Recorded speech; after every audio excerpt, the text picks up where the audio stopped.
সন্ত্রাস চাঁদাবাজি যে একটা আছে, ওগুলা নির্মূলের জন্য ওর কিছু উদ্যোগ ছিল যেগুলো ও করতে চেয়েছিল। আমার হাজব্যান্ডকে তো মারা হলো, ওটাও একটা সন্ত্রাসী চাঁদাবাজি টাইপের বা হিসেবে। তো আমি আশা করি যে দলীয়ভাবে আমাদের একটা মূল্যায়ন করা উচিত। কাজগুলো করেছে বিগত ফ্যাসিস্ট সরকারের আমলে, যেভাবে ও আন্দোলন সংগ্রাম করেছে, ওইভাবে ওর তখন ওই সময় রাজপথে নেমে আন্দোলন করার মতন সাহস কেউ দেখায়নি।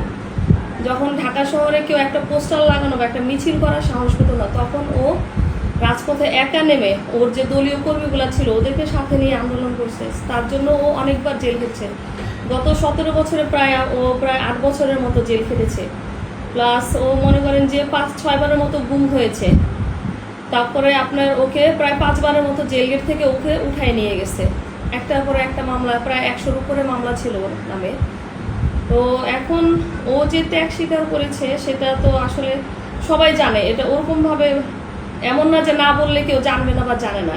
ও যে কাজগুলো করেছে দলীয় মানে উপরের লেভেল থেকে শুরু করে একদম নিম্ন লেভেল পর্যন্ত সবাই জানে এবং সবাই চেনে ওকে। বাংলাদেশে আমার ধারণা মতো বাংলাদেশে এমন কেউ নাই যে ওকে চিনবে না।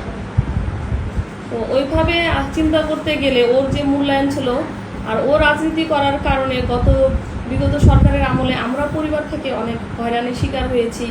আমাদের উপরে অনেক অত্যাচার গিয়েছে। আমরা যে বাসায় ছিলাম সেখান থেকে এক পর্যায়ে আমাদেরকে বের করে দিয়েছে আইনি বাহিনী, পুলিশ বাহিনী। ওরা যে আমাদেরকে ওখান থেকে এক প্রকার মানে ওখান থেকে বের করে দিয়েছে, আমরা ওখান থেকে বের হতে বাধ্য হয়েছে। তো আমার শ্বশুর অসুস্থ, উনি ডায়ালাইসিসের পেশেন্ট। আমার বাচ্চারাও ছোট ছিল। ওই সময় ওই মুহূর্তে আমার বাসায় 3 গাড়ি 4 গাড়ি করে পুলিশ আসতো। দিন নাই রাত নাই যে কোনো সময় ওনারা চলে আসতো আমাদের বাসায় এসে বিভিন্নভাবে ওনারা আমাদেরকে হ্যারাসমেন্ট করতো। ওকেও রাত্রে ওখান থেকে একবার রাত্রে 2টা বাজে, আরেকবার রাত্রে 3টা বাজে, এরকমভাবে ওকে ধরে নিয়ে গেছে। বাচ্চারা তো ওরকমভাবে বাচ্চা বাবাকে কাছে পায়নি, কারণ ও আমার বিয়ের পর থেকে ও রাজনীতির সাথে জড়িত আছে। আর এর আগেও ছাত্র রাজনীতির সাথে জড়িত ছিল।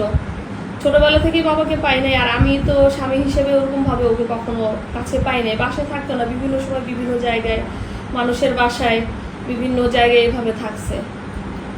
তো ওই হিসাবে ত্যাগের মূল্যায়ন যদি ওনারা করতে চান তাহলে সেই হিসাবে আশা করি যে দেয়া উচিত। আর ওনারা ত্যাগের মূল্যায়ন করবে এটাও আমি আশা করি, কারণ ওর ত্যাগ যেটা করছে সেটা আসলে কোনো কিছুতে পূরণ হবার মতো না। আর ও যে মারা গেছে এটাও পূরণ হবার না, যেহেতু এত বছর ধরে জাতীয়তাবাদী রাজনীতির সাথে জড়িত ছিল। তো ওইভাবেও আমি আশা করি যে দলীয়ভাবে আমাদের একটা মূল্যায়ন করা উচিত। আসলে যদি আমাকে ওইভাবে সুযোগ দেওয়া হয় বা মনোনয়ন দেওয়া হয়, আমাদের ঢাকা 12 আসনের মধ্যে অনেকগুলোই সমস্যা আছে। তার মধ্যে হলো আপনার বর্তমানে যেহেতু আমার হাজব্যান্ডকে তো মারা হলো, ওটাও একটা সন্ত্রাসী চাঁদাবাজি টাইপের বা হিসেবে। ঘটনাগুলো তো ওইভাবে সন্ত্রাসী একটা ঘটনা।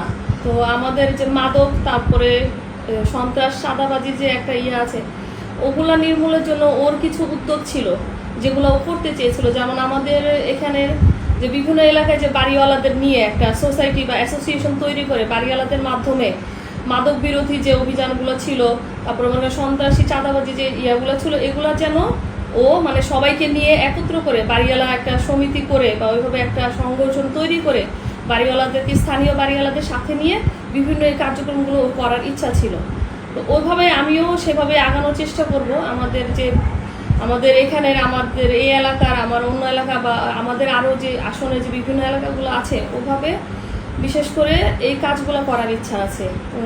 মাদক বিরোধী, যেমন আমাদের ঘরে ঘরে এখন দেখা যায় আমাদের ছোট ছোট বাচ্চারা মাদকের সাথে সম্পৃক্ত হয়ে যাচ্ছে, বিভিন্ন সন্ত্রাসী চাঁদাবাজি কার্যকলাপের সাথে সম্পৃক্ত হয়ে যাচ্ছে। তো এই ক্ষেত্রে যদি আমরা স্থানীয় বাড়িওয়ালাদের একসাথে করে বিভিন্ন এই উদ্যোগগুলো আমরা নিতে পারি, আশা করি সামনের দিকে আমরা একটা ভালো ফলাফল পেতে পারি। তো এভাবে আমরা একটা আমাদের যে এলাকাগুলো আছে, তারপরে যে সামাজিক একটা উন্নয়নের দিকে আমরা আগাতে পারবো।